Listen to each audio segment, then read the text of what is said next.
Nahash, Steelshod. Steelshod sees Cyril burning a thin streamer of white smoke, and Yoren slips out to meet him personally. It's getting harder to leave as the Svards have seized all 5 gatehouses along Nahash's outer wall, and their men now patrol the walls and towers, keeping their heads down for fear of ballista fire. Nevertheless, Yoren escapes and finds Cyril. Confirms that Cyril did as instructed. Cyril is very dismissive of this line of inquiry. Passes on the message that a small army of Bersarks and a large army of Ruskins are both en route from the north, and the fact that when they arrive, in all likelihood, Tab will proceed with the final assault on the inner circle. Bad news, of course. Yoren tells Cyril they will handle it. Cyril presses Yoren for an antidote. He's cooperated, hasn't he? If the Serpentes are all wiped out, is it really fair to consign Cyril to a slow death? Yoren shrugs off the plea. He's pretty confident that prospect won't trouble his sleep. There's a brief scare when a few Castelline sentries spot him, but he leaves them choking in pools of their own blood, shrouded in a dark alchemical fog. Just black wizard things.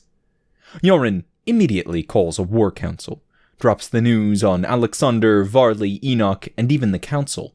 It's not clear if Enoch feels anything at the knowledge that a Ruskan army has undoubtedly conquered his homeland of Acton, the kingdom he once ruled. Whatever emotion this evokes certainly doesn't show on his face. He's all business. It's serious bad news. Varley observes that the best bet is going to be to drive a wedge through their armies. Yoren and Alexander consider the possibility of releasing Olaf One-Eye in the hopes that he will cause a schism within the Svardic army. Risky. Enoch wants assurances before they give back an enemy commander as savvy and difficult as Olaf. Alexander has another idea, though. He is, of course, from Rusk. Nobility, even. A part of the illustrious and storied Kerensky family. 3rd son of a Bayard that commands a sizable estate in the far north. He has no official clout, of course, but in his youth, before he joined Steelshod, he served with a few Ruskan Bayards as an errant druzhnik, a knight for hire. Between that and the extensive training his father gave him as a child, he knows many of the Bayards by name and temperament. It's possible, not probable, but possible, that he might be able to sway the commanders of this Ruskan army, strike some new deal. Enoch and Varley both like the plan. Of course, for him to do that, Alexander would need to get out of the city limits and go out to meet the Ruskins. Yoren slipping past the enemy lines is one thing, but Alexander is far from an expert in going unseen. They will need some sort of diversion, or at least to fight their way free of the outer walls. Alexander also points out to the council that they must be willing to grant Alexander authority in his negotiations with the Ruskins. He may have to make promises or commitments to Rusk on behalf of Nahash and the council in order to secure a deal. The council votes on the matter. Will they grant Alexander the authority to negotiate with the Ruskan army on their behalf? On behalf of Tarathia? Of course. Times have changed significantly from the days the councillors were skeptical of Steelshod and their motivations. They'd likely be dead personally without Yoren, and the city likely lost without Alexander. They give him whatever leeway he requires. They'd rather Nahash be indebted to Rusk for a generation than see Terbjornsson seize the city and burn down the center of the Tarathi faith. As Steelshod begins planning how they will get Alexander out of the city, Leona steps forward. She has felt significantly more grounded since donning the lion's skin, not to mention stronger, faster, and more energetic. She asks to take part in whatever mission they have planned. She wishes to prove herself and perhaps redeem some of the reckless behavior she engaged in under Unferth's influence. In fact, having overheard their plans, she offers her own thoughts. They should send out a force of hardened Steelshod, unmounted, to approach the gate under cover of darkness, strike at the gate, seize it, or blow it down with thunderbolts, and secure an exit for Alexander and a few mounted Steelshod. The attention will be focused on the fighting, allowing Alexander and the rest to flee north. She suggests they then either hold the gatehouse if Terbjornsson does not see fit to bear down on it with his full force, or retreat back to the inner circle. When Alexander returns, they just repeat the process. It's a surprisingly good plan from Leona.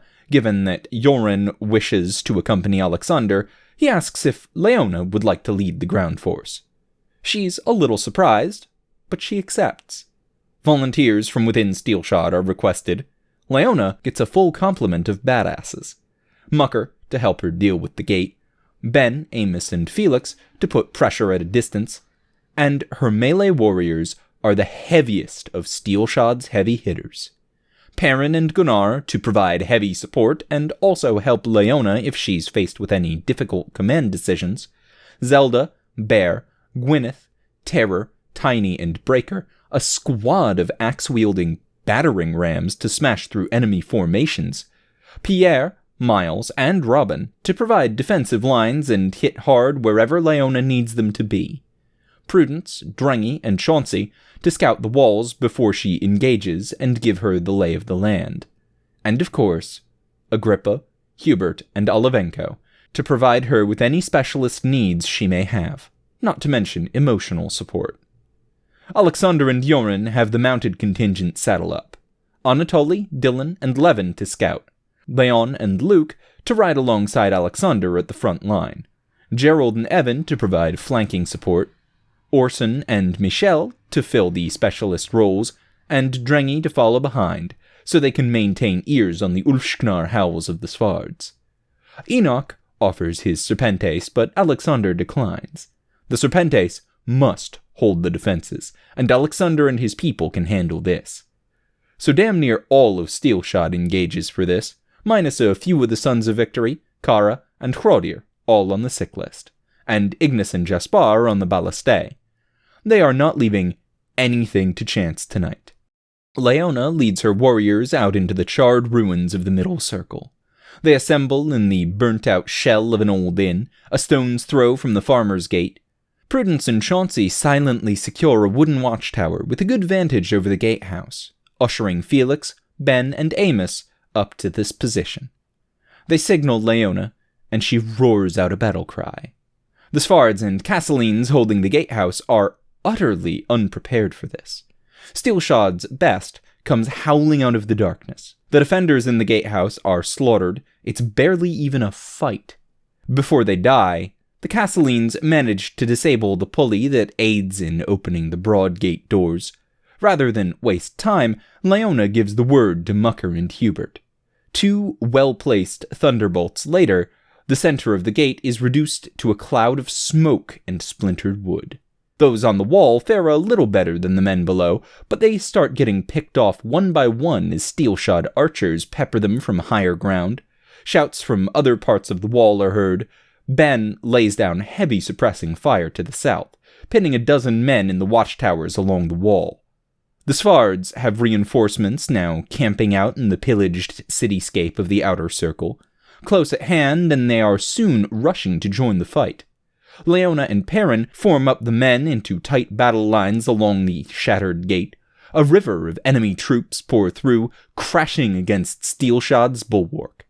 Leona gives the command for the center of their line to push forward and outward, turning their formation into a wedge, and then splitting entirely into 2 parallel columns of melee. And that's when Alexander and Joran arrive with the cavalry. They ride down the middle of the column, smashing through the stragglers that are still coming through the gate.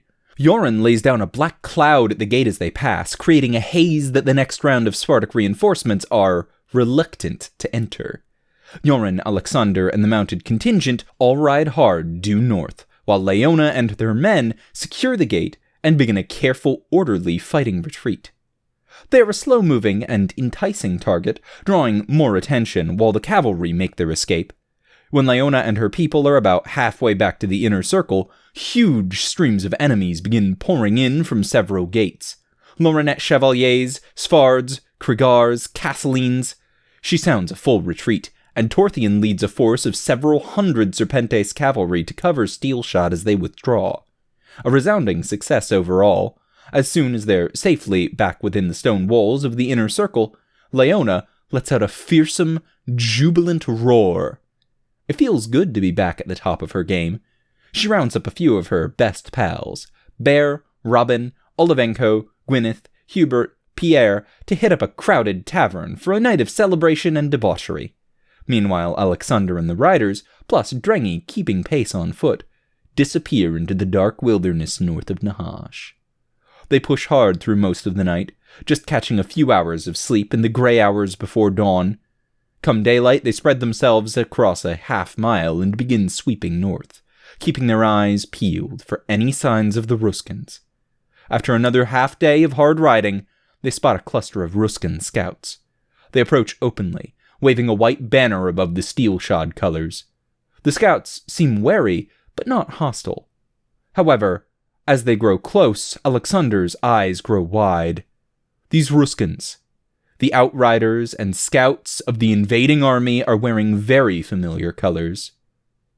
After all, there's no mistaking the Kerensky family heraldry. Thank you for tuning in to Steelshod, a series by Mostly Rights, narrated by Tailforge. You can find every chapter in text format, as well as character sheets, setting information, maps, and rule documents on the Steelshod tabletop system in the link below. If you'd like to support the channel, you can pop down to the description and use the Patreon link for recurring donations, the PayPal.me link for one-time donations, the Teespring link for shirts with the incredibly cool background art by Nobody, or use the DriveThruRPG affiliate link the next time you're looking to try a new system. If you'd like to support the author, you can find Steelshod merch on the MostlyRights.com store, or donate to the Mostly Rights Patreon, which are both linked on reddit.com/r/mostlyrights down below.